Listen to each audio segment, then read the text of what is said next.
Tonight we have breaking news as we come on the air. The stunning death of an actor from the Cosby Show, Malcolm-Jamal Warner, who played Theo Huxtable, swept away by a strong current. The new information as we begin tonight, authorities say the actor drowned reportedly while on vacation with his family in Costa Rica.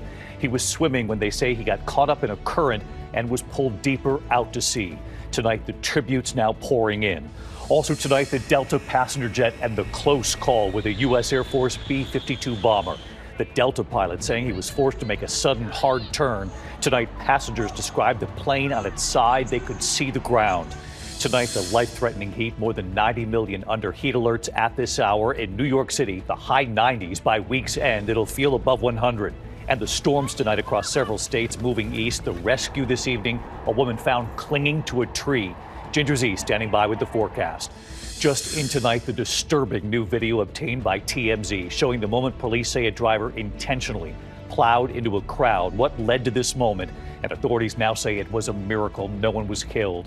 Tonight, after President Trump told the Attorney General that the Justice Department should release some of the grand jury testimony in the Epstein case, the White House tonight is asked why not release the full Epstein files. Tonight in upstate New York, the father who reported his 9-year-old girl was kidnapped, leading to an Amber Alert. Tonight here, the sudden turn in this case and the little girl's last call to her mother. The horrific images of fighter jet crashing into a school, at least 20 people killed, many of them children, and students rushing to help. Tonight, Israel expanding its operation into Gaza, dozens of Palestinians reportedly killed while seeking aid. Just days after the church the late Pope Francis would call daily was hit as well. Back in the U.S., the deadly shooting of a top college football recruit, just 18 years old. He was a freshman. Tonight, we remember a well-known actor who appeared in more than 70 TV shows. And the world's top-ranked golfer, the big win, the big moment for his little guy, his 14-month-old boy, stealing the show. From ABC News World Headquarters in New York, this is World News Tonight with David Muir. Good evening, and we begin tonight here with the breaking news, the stunning death of actor Malcolm-Jamal Warner, known by millions of Americans who watched The Cosby Show, of course. He played Theo Huxtable. Tonight, authorities say the actor was reportedly on a family vacation in Costa Rica, swimming when he got caught in a strong current, and they say he was pulled out to sea. Malcolm-Jamal Warner played the only son on The Cosby Show among 4 sisters. So many Americans watched him grow up on that show. He went on to act in dozens of other TV shows and films, and he won a Grammy as well. Tonight here, the heartfelt words pouring in, the touching words from the actor himself, what Malcolm-Jamal Warner once said about life and about death. Here's ABC's Victor Oquendo leading us off. Tonight, tributes are pouring in for actor Malcolm-Jamal Warner. Be right there. Who charmed TV audiences for years as the lovable Theo Huxtable on The Cosby Show. Police say the 54-year-old died in an accidental drowning off Costa Rica's Caribbean coast, where he was reportedly on a family vacation. Investigators say Warner got caught in a strong current while swimming and that beachgoers tried to rescue him, but it was too late by the time first responders reached him. You cannot joke around when it comes to a woman like Lana Herman. Okay. For all 8 seasons, Warner made America laugh as the only son in a house with 4 daughters. Hi, Theo.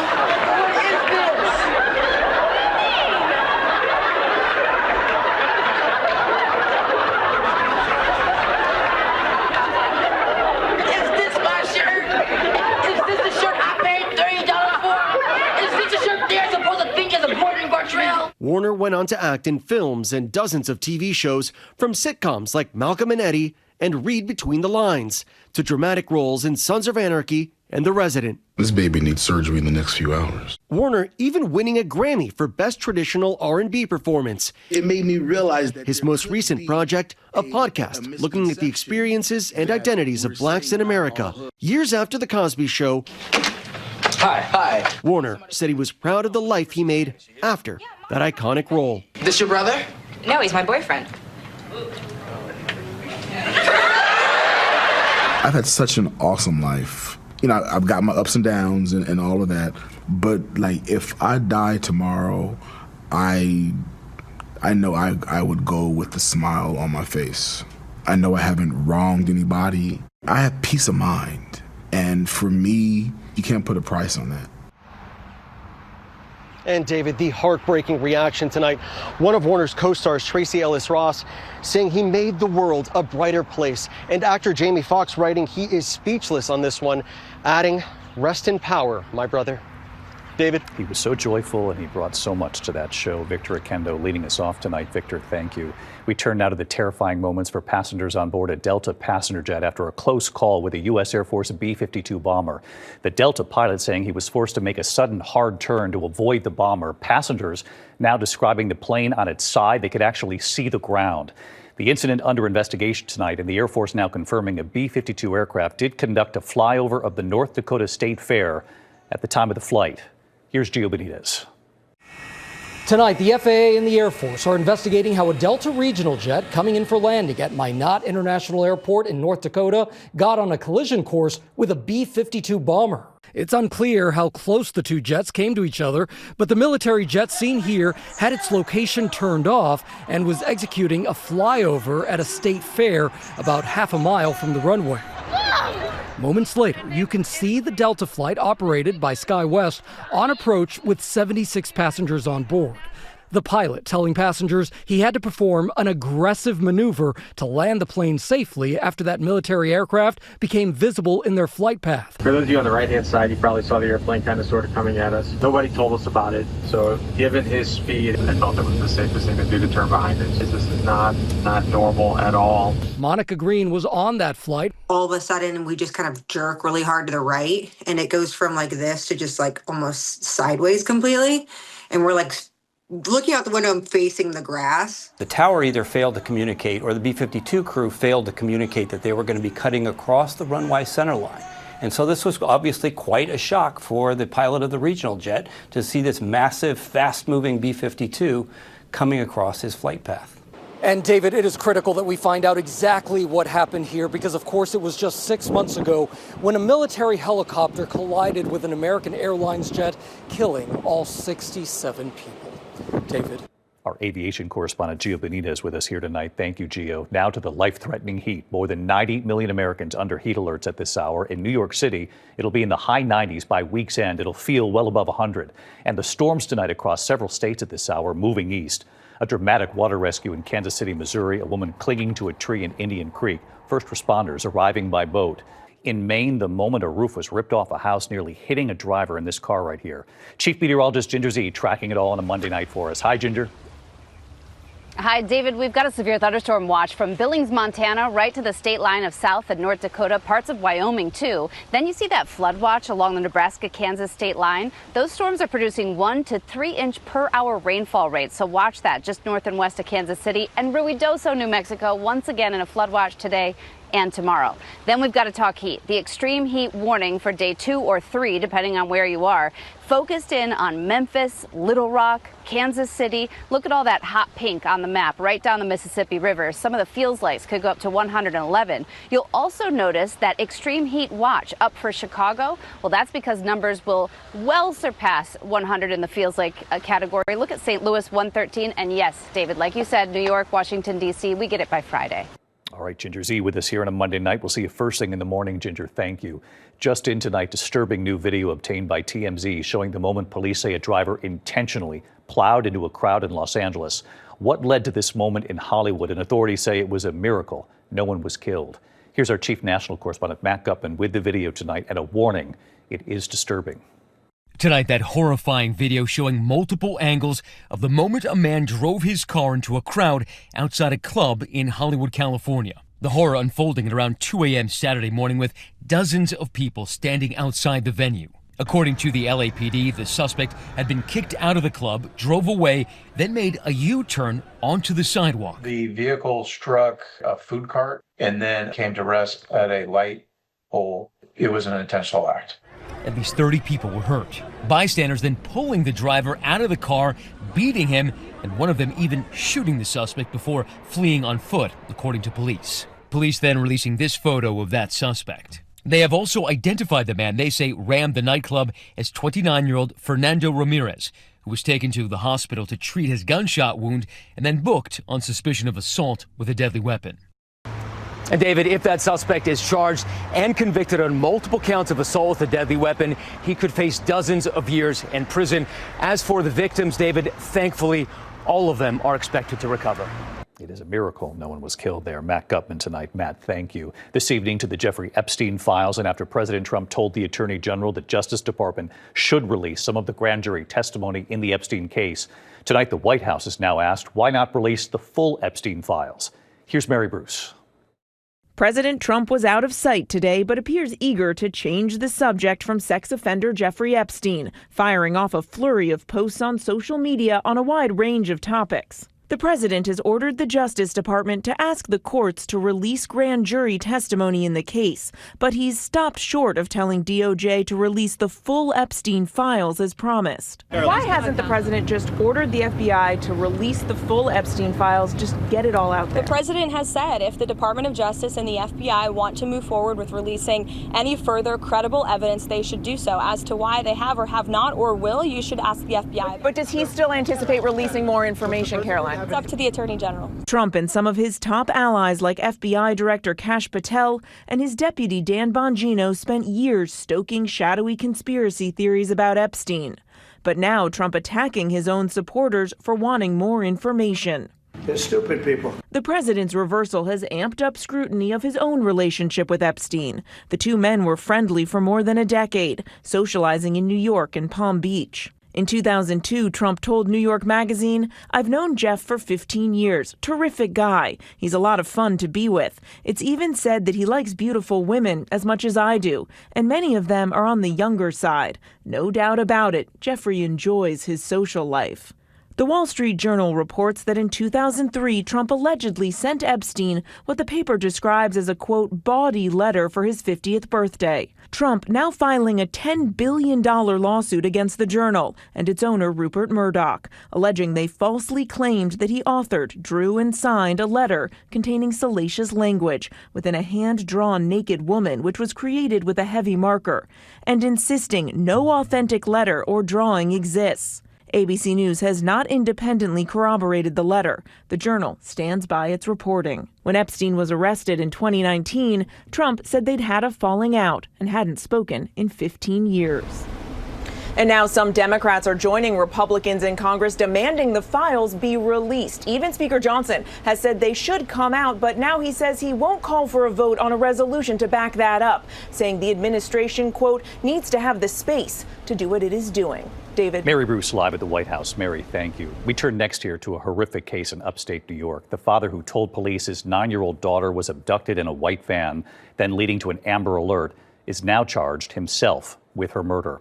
Tonight, hear the daughter's last call to her mother, and here's our chief investigative correspondent, Aaron Katersky. Tonight, this father is in custody, charged with killing his 9-year-old daughter after telling police she had been abducted near Lake George in upstate New York by a stranger in a white van. Female was taken approximately 15 minutes ago. We believe it was the exit 22 rest stop. They stopped for a bathroom break for her. Police issued an Amber Alert Saturday night, but say they quickly determined Luciano Fratolin's story did not hold up. Melina Fratolin was found dead Sunday morning in a remote pond. The two had been driving home to Montreal from a seemingly normal vacation in Connecticut and New York City. At about 6:30 p.m., she spoke to her mother on the phone and told her she and her father were en route back to Canada. The child appeared to be in good health and did not indicate she was under any duress. Sometime after that phone call and her father's report about an abduction 3.5 hours later, police say Fratolin murdered his daughter. Melina lived with her mother, who was estranged from the father. Police say the mom had not been worried about the father-daughter trip. No word on a motive tonight, David. Police said the father has no criminal history and no history of domestic violence. He's charged with murder and concealing a corpse. No comment from his attorney. David. Aaron Katersky with us here. Aaron, thank you. Overseas tonight to the horrific images of fighter jet crashing into a school in Bangladesh. At least 20 people killed, many of them children, and the stories now coming in of students rushing in to help. Here's ABC's Tom Troupe. Tonight, a devastating scene in Bangladesh after a fighter jet slammed into a school. At least 20 people killed, more than 100 injured. Students rushing in to help as fierce flames and heavy smoke engulfed the building in the capital Dhaka, trapping many inside. First responders pouring water on the wreckage, searching for survivors. The Officials say the jet crashed into the second floor of the building, filled with third and fourth graders. The youngest victim, just 5 years old. The Chinese-made jet suffering a technical malfunction shortly after takeoff, while on a routine training mission. Authorities say the pilot made a valiant attempt to avoid densely populated areas before crashing into that school. David, the country's interim leader calling the loss of life irreparable as authorities launch a full investigation. David? All right, Tom Troupe with us as well. Tom, thanks. Tonight, Israel expanding its operation into Gaza. Dozens of Palestinians reportedly killed while they were seeking aid. And it comes just days after the Catholic Church there that the late Pope Francis would call daily was hit in Gaza too. Here's Ian Pannell. Tonight, nearly 100 people killed trying to get food aid in Gaza, according to the Hamas-run health ministry. The Israeli military accused of opening fire on desperate crowds. Hospitals overwhelmed with the dead and wounded. This man saying they raised their hands in peace to the soldiers, but the bullets came anyway. Israel disputing the death toll, saying they fired warning shots to remove an immediate threat, but they haven't said what the threat was. And with supplies running out, the need is crushing. Our team meeting Loran and her severely malnourished 5-month-old baby daughter Haya at the hospital. The deep pain and frustration of not being able to look after my baby is indescribable, she says. It comes just days after that deadly Israeli strike on Gaza's only Catholic church, the same church the late Pope Francis would call nearly every day. David, the White House tonight admitting President Trump caught off guard by that church attack and quickly phoning Prime Minister Netanyahu of Israel. Netanyahu then issuing a statement saying the church attack was an accident that Israel deeply regrets. David? All right, Ian Pannell with us tonight. Ian, thank you. When we come back, a lot more news ahead. The case that rocked New York City and the nation, the Etan Patz case, and what a judge has now decided tonight, all these years later. It's making news. Also, a top college football recruit has been killed, an 18-year-old freshman. And tonight here, we remember a well-known actor. He appeared in more than 70 TV shows, and you'll definitely remember his work. Tonight, a major turn in the missing child case that shook New York City and the nation, the disappearance of Etan Patz, one of the first children to appear on a milk carton. A federal appeals court today overturning the conviction of Pedro Hernandez, ruling he should either be retried or released from prison. Hernandez confessed to luring the 6-year-old into a basement in Manhattan and killing him in 1979. His body was never found. The court finding the trial judge's jury instructions prejudiced the verdict.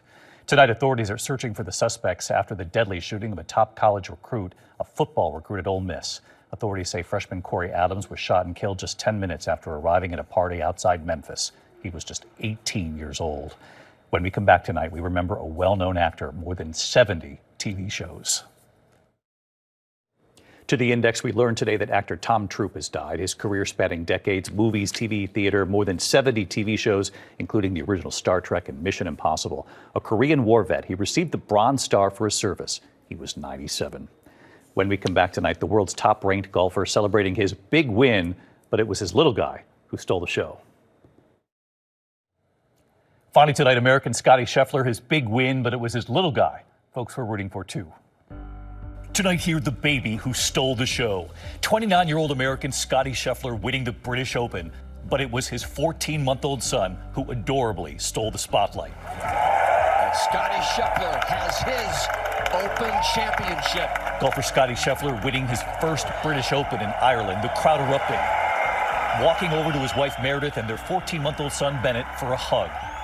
To my family, couldn't do any of this without you. Bennett pointing at Dad and then all eyes on Bennett. Dad watching his son trying to walk up to him on the 18th hole. Bennett is on the loose. Here he comes. No! It's not easy up those slopes. Little Bennett taking a little tumble. One of the officials helping him up and handing him off to Dad. The crowd loving it. Dad carrying Bennett in one hand, his trophy in the other. I got bad for him, just kept falling down, but that's part of the learning curve and growing up. Tonight, Scottie Scheffler now just one major away, the U.S. Open, from winning a career Grand Slam, saying he is thankful to have his family and, of course, Bennett right by his side. At the end of the day, there's more to life than playing golf, but I'm pretty excited to go home and celebrate this one. A win for Dad and son. And by the way, ABC News in its first newscast exclusively on Disney+. What you need to know, James Longman, Rachel Scott, weekdays beginning at 6 a.m. Can't wait. Good night. David Muir, the most watched newscast in America. And now, ABC's World News Tonight has won the Emmy for Best Live News Program for the third year in a row.